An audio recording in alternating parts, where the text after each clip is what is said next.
let's go. I want to again for me. I mean, there's people watching that are going to be much more educated in it, but even the grid tie to the off grid system, I kind of want to have an understanding of that, and then tie that in with the models because you do have different models out there. So could you just kind of outline the models, and then in that, if you could sort of explain the differences, because I think one has to be bigger if it's off grid, or maybe the reverse.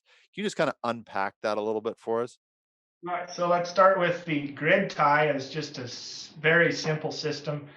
It's just panels and then an inverter that changes that electricity from DC to AC and puts it into the power grid. And that's if someone is already hooked up to utility power and they want solar to offset their meter, basically pay less Mm, and and generate their own power. Those systems are very easy. They take no batteries. Basically, the grid is your battery. When the sun goes down, you use grid power. When the sun goes up, then your system puts it. Like I have a grid tie system at my place, and it just every March they settle up with me. You know, if I used more than I made, then I owe them money, and if I didn't, if I made more than I used, then they owe me a little bit of money. So that's grid tie, very simple.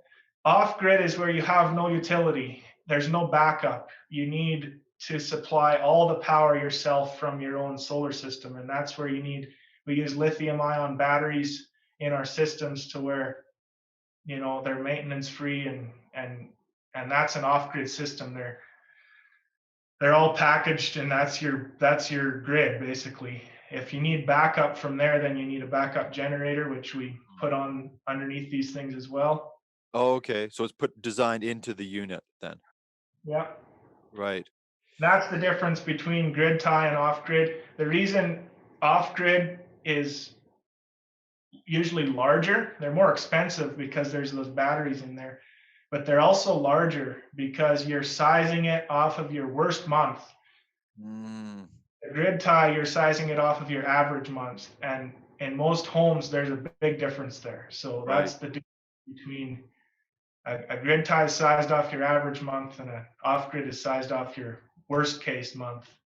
So when it And comes to the models then, is the size, does it just essentially get length? Is that what we're talking about here? It's not like are you building a wider panel, putting that design together, or sort of how are you approaching it, when you need to upsize? yeah, the panels are all identical on both off grid and grid tie, and from big to small. There's just the smallest one we make is actually a 4 panel. It's not on our website because they're not very economical till you get to the 8 and 12 panel ones. But Okay. the smallest one is 4 panels, and the biggest one is whatever 60 panels, and you just add panels.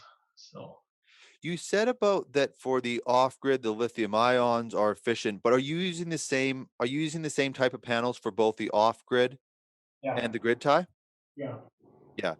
So is that standard how they're made, now? I'm sorry that I'm just not a solar expert. So is it sort of a standard now that they're manufactured as?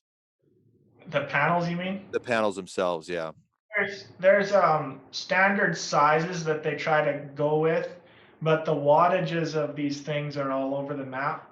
Anywhere from like a really small panel you can buy for, they're 200 watts, and then a really big one, an oversized one, is 500 watts.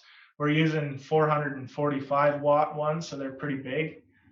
But the panels are not standardized really. Mm, They're okay. we've standardized with a panel in our product, but in the general solar industry, there's really not a standard panel.